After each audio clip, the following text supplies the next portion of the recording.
The Colts offense just slogged its way through today's scorching padded practice, but a pair of receivers salvaged the day's performance. Let's get to it.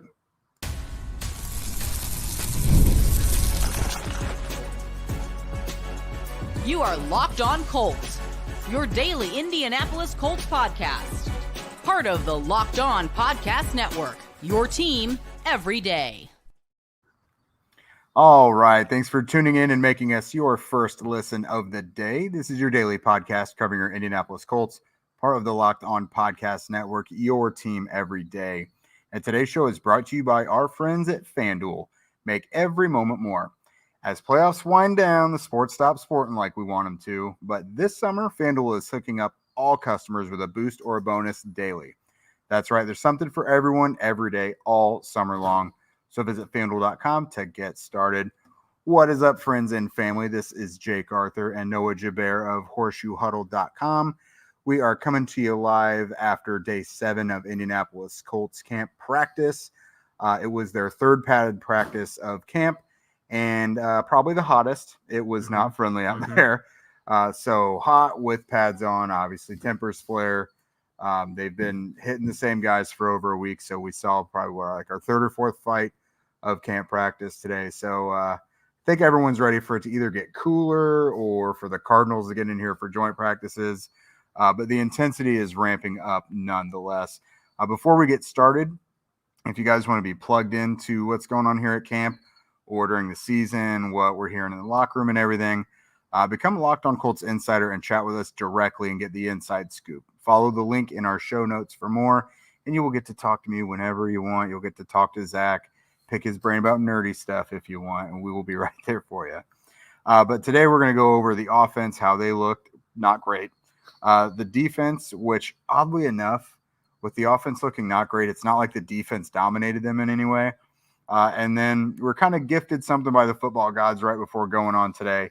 In segment 3, we're going to talk a bit about the Titans signing Quandre Diggs, what that means, how upset you guys are, give our takes on it. But we're just going to kind of riff a little bit on the third segment because it's a good day around the league to talk about that. So first, let's go ahead and talk about the offense. Anthony Richardson was 8 of 13 today. That's over 60% completion, but it was a little scattershot. Yeah, I mean, you see that 8 of 13 number initially. You just put that up there. I didn't realize he was even 8 of 13. It looks better than it looked, right? Yeah, I mean, you have some messy, a lot of high misses from Anthony and from Joe. Just a lot of miscommunication along the offense and the defensive side. So, I mean, the numbers look good, but, overall pretty sloppy performance. Yeah, Anthony, he had the 5 incompletions, and, he had some big plays, but the incompletions, there were a handful of them that just, they were either way too high or just generally off the mark. Yeah. Flacco mostly dealt with what seemed like timing and drop issues. But, I mean, Anthony's completions looked nice. There were a few big ones out there. A couple of the biggest ones, he had about a 30-yard gain to A.D. Mitchell down the right sideline. Now, kind of a backhanded compliment. Yep. The ball was underthrown, and had he led AD, I think he had cooked Jalen Jones, and he probably would have taken off for a long touchdown. But a big play nonetheless in a game that is still 30 yards. It still moves you down the field. And then something that hopefully helped the offense end the day on a high note a little bit, the final 11-on-11 session of the day for the first-team offense, Richardson finds Pittman for about a 25-yard touchdown down the right side, back shoulder, again, over Jones. So, we're the highlights enough to balance out the lows for today for Noah. It depends kind of what you're looking for. I mean, a hot day, training camp has been we're about halfway through at this point, so you're going to get some lulls here and there. I'm sweating right now. I know they were. This was the only day you invited me out, and it's 90 degrees and beaming, no shade. You're welcome. So I'm happy to be here, but I mean, overall practice, not the kind of fireworks that you were kind of hoping for, when you see most of like these guys healthy on offense and you hoping everybody's clicking at this point, being 2 weeks into training camp. So is it balancing it out? I wouldn't say so, but I just feel like we're fortunate that we did get some of those big highlights to not completely just kind of throw this day down the toilet. Yeah, that really kind of saved the day. Some of the guys you wanted to see big plays from did deliver. I do think A.D. Mitchell, this really his whole offseason coming into today still has been kind of some peaks and valleys. Had a really high spring, up to the point about this time last week when Alec Pierce had his really big day. We were like, AD has had some nice moments since he's been drafted, but Pierce really looks ahead of him in 11 on 11s, which is still true. Yeah. But ever since then, we have seen Mitchell pick it up a little bit and make a few more plays during 11s, and not just like the normal ho-hum catches. Like he had that big play. Joe Flacco hit him for like a 15-yard comeback today. So he's moving the chains when he's making plays. So it's good to see that rookie, really picking up steam. Yeah. And I think as far as like the snap split between those two, I think it was pretty even today between Pierce and Mitchell. Pierce definitely got a lot of work with that with the second team early.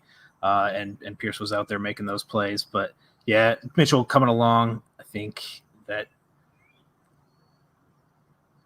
Go ahead. Oh yeah, no, it's big for them. I will say, I think Mitchell has he's probably seen more of the first team reps recently.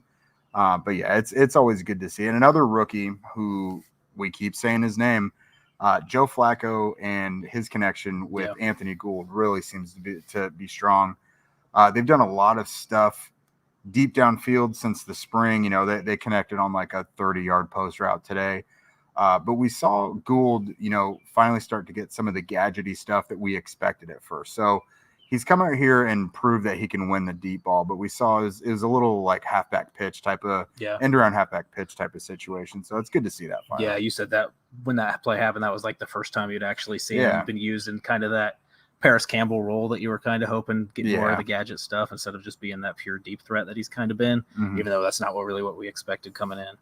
Yeah, and so we'll see how he gets used. I don't think he's going to get like a huge amount of snaps. He's probably not going to be a huge part of the offense, but kind of one of those guys that gives you a spark a little bit. He's probably going to have, a couple plays drawn up for him throughout the week. But and Joe Flacco and Ashton Doolin, that continues to be a pretty solid connection as well. No like big plays from Doolin today. They had a couple. Consistent. Yeah, they had a couple good hookups in the indoor practice a couple days ago. But Flacco finds Doolin 2 or 3 times a practice at minimum, which for a guy coming off the ACL, that's got to be a confidence booster to be like, I'm still a part of this thing. Yeah. Yep. And then so there's a couple offensive linemen as well. So these are like with the offensive line, it can be hard to tell like what's a direct competition between guys and what's like part of being the group and being moved around. Blake Freeland and Matt Consalves, those guys, I think they're legitimately competing for swing tackle. It seems like every day, they're switching left and right side to get both of them that cross training. But Danny Pinter and Tanner Bortolini, they pretty consistently throughout camp, one of them gets the second team reps at center, the other gets the third, and then they switch the next day. I'm fairly confident saying Bortolini is going to make the roster, but it feels like this is Pinter kind of fighting for his job here because Wesley French has gotten a handful of center snaps, but he gets moved around at guard a lot, which I don't know if that means they're comfortable with having him. If he doesn't make the roster, I feel like he'll be one of their really tough offensive line cuts. But it does definitely seem like there's a direct competition between Pinter and Bortolini. Yeah, you were talking about how Pinter and Bortolini going back and forth, and they've kind of only taken those snaps at center. Yeah. So not really room to keep both of those guys unless you're willing to play one of those at guard. We know last season they were willing to put Pinter at guard, but it wasn't the result that you wanted out of that kind of experiment. So, I mean, maybe we see later on in the preseason Bortolini get some snaps at guard just to prove that he can play that position, give him that position flex when it comes to making those decisions at roster cuts. I would think they'd do that at some point because, I mean, a lot of these young guys, they haven't really pigeonholed them just into like one role. So when they drafted Bortolini, I imagine it was in mind to have him be the center of the future, but it would be pretty wise to get him some training at guard as well. Yeah. So stuff to keep an eye on later on. And here coming up in a moment, we're going to talk about the defensive side of the ball. This show is sponsored by BetterHelp. What are your self-care non-negotiables? Maybe you never skip leg day, you're always swole at the gym, or therapy day, which is always positive. When your schedule is packed with kids' activities, big work projects, and more, it's easy to let your priorities slip. And even when we know what makes us happy and what we got to do to take care of ourselves, it's hard to make time for it and to put yourself on the back burner. I'm very guilty of that. But when you feel like you have no time for yourself, non-negotiables like therapy are more important than ever. It's probably my biggest area for improvement personally, because my time management and balancing everything in life is just pretty out of whack. But if you're thinking of starting therapy, give BetterHelp a try. It's entirely online. It's designed to be convenient, flexible, and suited to your schedule.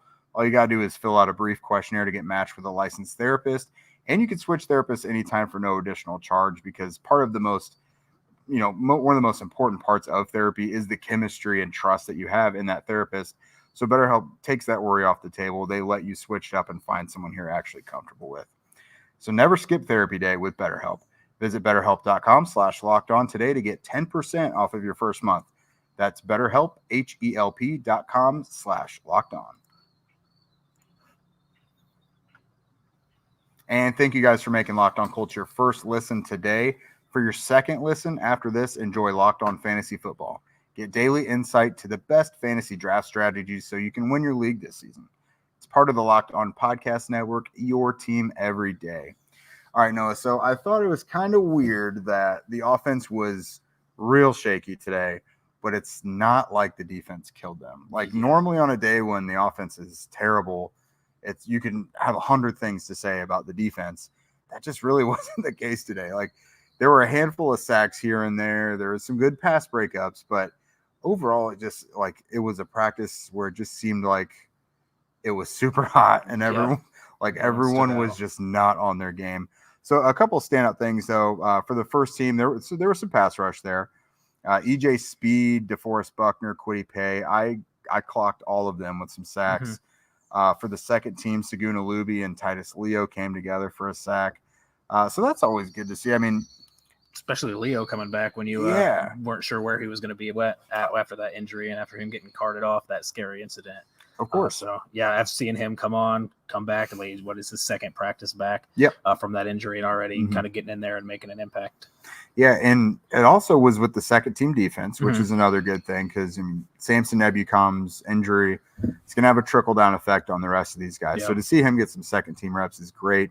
It was also with the first team good to talk about pass rush coming from guys not only named Laiatu Latu. Yeah. Like it's great to trumpet up the rookie and tell you guys when he's doing great, but that can't be the only guy stepping up. And he hasn't been the only one stepping up through camp, but EJ Speed getting there means, the blitz got home. Yeah. Buckner, the old guy's still cranking out the production. And then Kwity Paye continues a really strong offseason that began when last season ended. So good to see kind of a well-rounded attack. I mentioned kind of the trickle-down effect of these defensive ends who all need to kind of step it up in Samson Ebukam's absence. Number one, the bottom of the roster guys to hopefully grab a spot. Jannard Avery had a terrific series. There was one play where he stopped the tackle for loss right there in the backfield. And like one or two plays later, I think it was back-to-back. Yeah, it might have been right after. He had a strip sack on Joe Flacco, which, to be honest, I'm not sure he was allowed to do that. I don't think you're supposed to touch the quarterback touch the ball, at all. Didn't touch the quarterback. Yeah, but he did the old, empty hand routine with Flacco and knocked the ball out of his hand as he bent the edge. So super productive series for a guy on the second team defense who that's a line that's got a lot of experience on it. I mean, you've got talent and experience with Freeland. Gonzalez is new, but he's a really talented player. You've got obviously Penter and some quality guys out there. So that's definitely good to see. No first team interceptions to speak of today. But Julian Blackmon, he broke his streak of interceptions. He did have a pass breakup today though. So you watched the safeties kind of like a hawk today. Yeah. What were your observations, including Blackmon, but how do you think they divvied things up today? Yeah, so I think there was kind of a big reaction online just based off of Shane Steichen's comments and of Blackmon kind of shifting back towards free safety and getting some free safety snaps, which, I mean, he had a great year at strong safety last year. I'm not going to pretend that he didn't. But I think he has that versatility. He can make that switch, and I don't think that's going to be a detriment to the defense if he's able to play both spots. Mm-hmm. And that's kind of what I saw today is he's not just playing free safety. He's not making that permanent move to free safety, at least not at this point. Mm-hmm. He is taking some snaps back there. I noticed a lot of time when Nick Cross was in there with him as that second pairing, that Nick Cross was the guy up in the box and Blackman was stepping back. Rodney Thomas was in there with the first team for a couple of snaps with Blackman, and Thomas was the deep guy in that situation, so Blackman was staying up. So I guess kind of it depends on who they're feeling out on for that other safety spot on how they're going to handle Blackman. I feel like Cross has mainly been up there in the box regardless of who he's been paired up with. Yeah. Because even when he was paired up with Ronnie Harrison in the second team unit, Harrison, the former linebacker, is the guy playing in the deep third instead of him.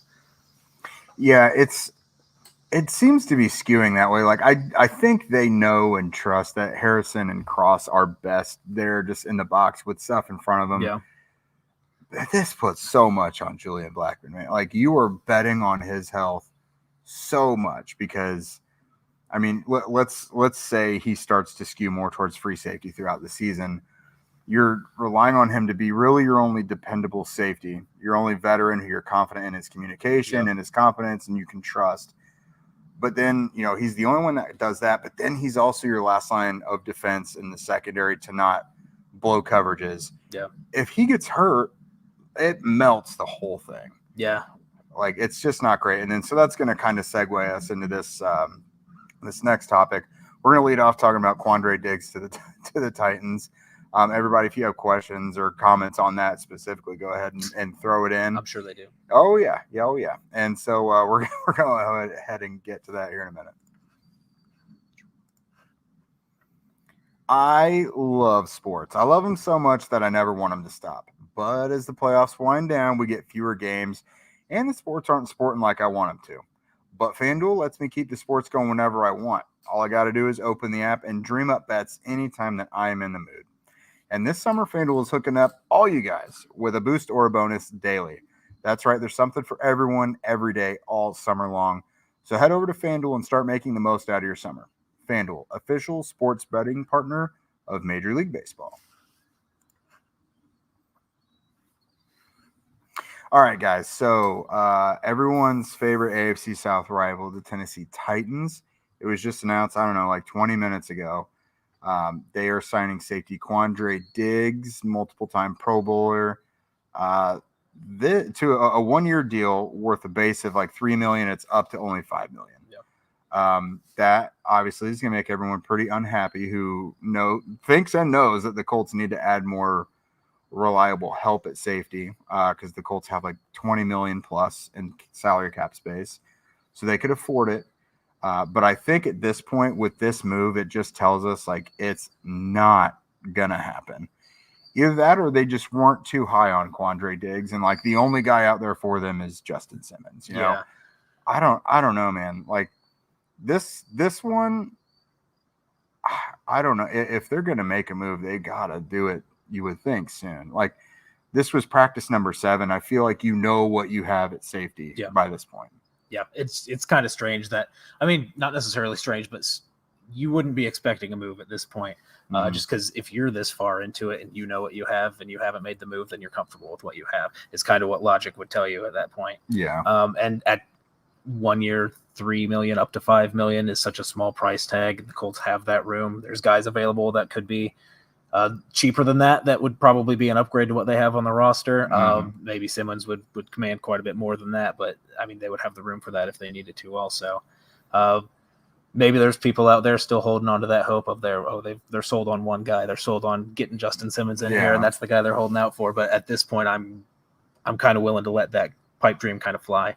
Because I feel like it would have happened by now if it was going to happen. I've been saying that for a long time now. I'm not going to discount anything happening still at this point. Like, there's time to get a new guy in here and ready for the season. But if it was going to happen, you would think it would have happened by now because what's the holdup other than the Colts or the player, whether it's Simmons or not, looking for the perfect situation or the exact details they want in an agreement. So I don't know, man. Like, I've not seen enough out of the safety group out here. Again, it's been 7 practices to say that they shouldn't make an outside move. it is hard. Like in the NFL, you don't want to look at what other teams are doing and overreact to that and say that we have to do this to keep up with other teams. It also doesn't work that way. Teams don't do that. I mean, sometimes you tailor your roster to the division that you have to face, but I mean, fans are not going to be happy with this sort of complacency. Like it's not hard to see that safety is a pretty big need still. Yeah.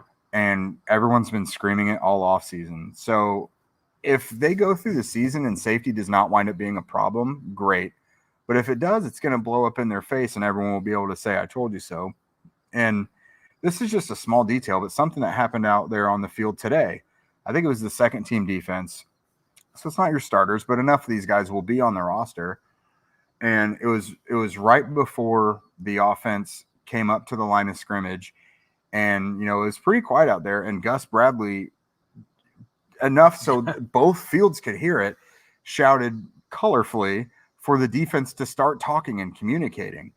I think that is probably their biggest problem, why they're not confident in giving some of these guys the starting job outright, because all of them are physically gifted. Rodney Thomas, he's a big guy. He's physically gifted. Nick Cross had a terrific RAS score coming into the draft. Athleticism is not a problem. Ronnie Harrison also isn't a bad player either.